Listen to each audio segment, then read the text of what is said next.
இது மகிமை நேரம். ஆண்டவரும் உலக ரட்சகருமாய் இருக்கிற இயேசு கிறிஸ்துவின் ஈடு இணையற்ற பரிசுத்த நாமத்தில் என் அன்பின் வாழ்த்துக்கள்.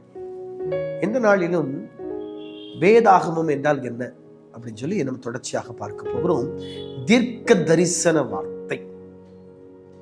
தீர்க்க தரிசன வார்த்தை, வேர்ட் ஆஃப் ப்ராஃபஸி. தீர்க்க தரிசன வார்த்தை. என் வேதத்துல என்ன தீர்க்க தரிசனம் இருக்கா? வேதமே தீர்க்க தரிசனம் தாங்க. ஆதியாகமத்துல சொல்லப்பட்ட தீர்க்க தரிசனம் புதிய ஏற்பாட்டில் நிறைவேறுகிறது. எங்களுக்கு ஒரு தீர்க்க தரிசனத்தை, பல தீர்க்க தரிசனங்கள் இருக்கிறது. அதுல ஒன்றை மேற்கோள் காட்ட விரும்புகிறேன். ஆண்டவர் ஏதேன் தோட்டத்துல சொல்வாரு, அவர் உன் தலையை நசுக்குவார், நீ அவர் குதிங்காலை நசுக்குவார். சிலுவையில இயேசு கிறிஸ்து செய்தி முடிக்கிறதை நாம் பார்க்கிறோம். இன்னைக்கு இயேசு இருக்கும்போதே வேதத்துல சொல்லப்பட்ட தீர்க்க தரிசன வார்த்தைகள் இயேசு நிறைய சொன்னார். கடைசி காலத்தை குறித்து நிறைய சொன்னார். இன்னைக்கு அது அப்படியே உலகத்தில் நடந்துகிட்டு இருக்குங்க. பாருங்க, எங்கும் யுத்தங்களின் செய்திகளை தான் கேட்டுக்கிட்டு இருக்கீங்க. இயேசு சொன்னார், யுத்தங்களுடைய செய்திகளை கேள்விப்படுவீர்கள், முடிவு உடனே இராது. அவர் சொன்னது நடக்குது. யுத்தங்களின் செய்திகள் பல இடங்களில் நாம் கேட்டுக்கொண்டிருக்கிறோம். இது வேதத்திலே சொல்லப்பட்ட தீர்க்க தரிசன வார்த்தை. நம்முடைய வேதம் தீர்க்க தரிசன வார்த்தைகளை சொல்லக்கூடிய 2 பேதுரு எழுதின நிருபம், அப்போஸ்தலனாகிய பேதுரு எழுதின 2ஆம் நிருபம் 1ஆம் அதிகாரம் 20ஆம் 21ஆம் வசனத்தை நான் உங்களுக்காக வாசிக்கிறேன். வேதத்தில் உள்ள எந்த தீர்க்க தரிசனமும் சுய தோற்றமான பொருளுடையதாயிராதென்று நீங்கள் முந்தி அறிந்திருக்க வேண்டியது. தீர்க்க தரிசனமானது ஒரு காலத்திலும் மனுஷனுடைய சித்தத்தினாலே உண்டாகவில்லை. தேவனுடைய பரிசுத்த மனுஷர்கள் பரிசுத்த ஆவியினாலே ஏவப்பட்டு பேசினார்கள். தெளிவா சொல்லியிருக்குது. தீர்க்க தரிசனம் மனுஷனுடைய சுய சித்தத்தினாலே உருவாகவில்லை, பரிசுத்த ஆவியானவராலே ஏவப்பட்டு பேசினார்கள். The inspiration of God, the inspiration of Holy Spirit. Bible அப்படிதான் எழுதப்பட்டது. The inspiration of Holy Spirit. அப்போ பரிசுத்த ஆவியானவராலே ஏவப்பட்டு பேசுகிறது தான் தீர்க்க தரிசனம்.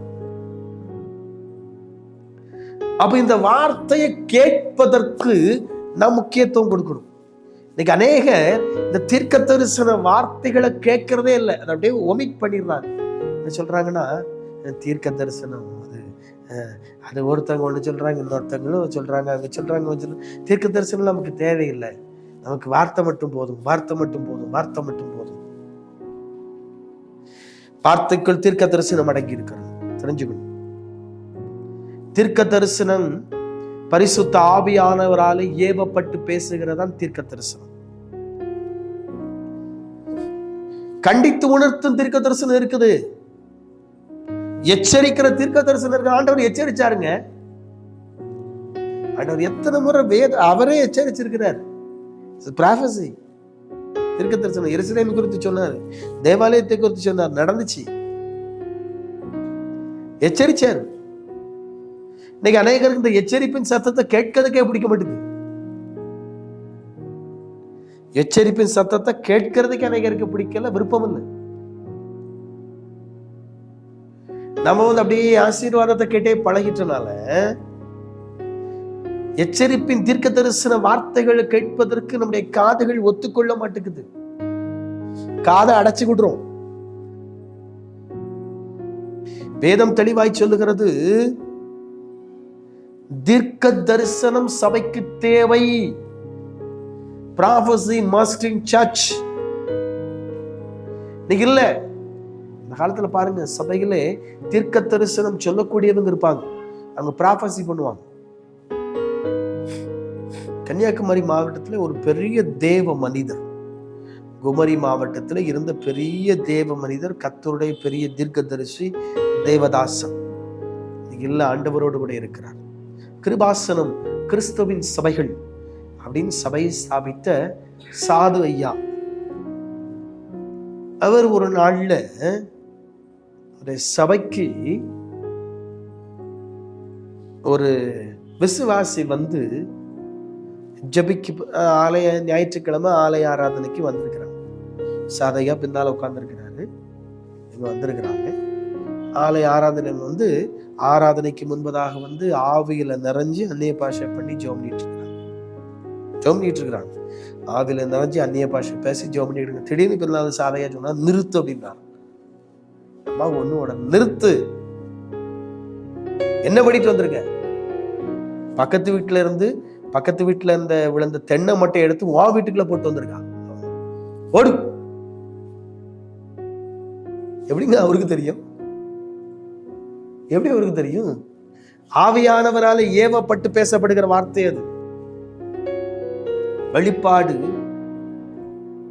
தீர்க்க தரிசனம், வெளிப்பாடு எல்லாம் ஆவியானவரால ஏவப்பட்டு பேசப்படுகிற வார்த்தை. உலகத்துக்கு அது நடக்குது அப்படின்னு சொல்றாங்க. சில சொல்றாங்க சொன்னது எங்கெங்க நடந்திருக்குது? சொன்னது நடந்திருக்காக்கும்? நடக்கும். நடக்காத ஒரு நாள் ஆண்டவர் பேச மாட்டார். நடக்காத கர்த்தருடைய ஆவியானவர் ஒரு நாளும் சொல்ல மாட்டார். இன்னைக்கு நடக்கலாம், நாளைக்கு அந்த தீர்க்க தரிசனம் நிறைவேறுங்க. ஏன்னா ஆவியானவராலே பேசப்படுகிறதான் ப்ராபசி, ஆவியானவராலே பேசப்படுகிறதான் தீர்க்க தரிசனம். அந்த தீர்க்க தரிசனத்திற்கு உங்களை இன்னைக்கு ஆவியானவர் என்னோடு கூட பேசும்படியாக உதவி செய்ய கேளுங்க, பேசுவார்.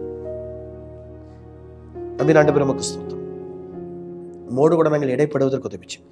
மகிமை நேரம் நிகழ்ச்சியை பார்த்துக்கொண்டு ஒவ்வொரு ஆசைகள், டிவி நிகழ்ச்சியை நடத்துகிற நம்முடைய தாசனை ஆசைகள் உயர்த்தும், காத்துக்கொள்ளும். இயேசுவின் நாமத்தில் பிதாவே, ஆமென்.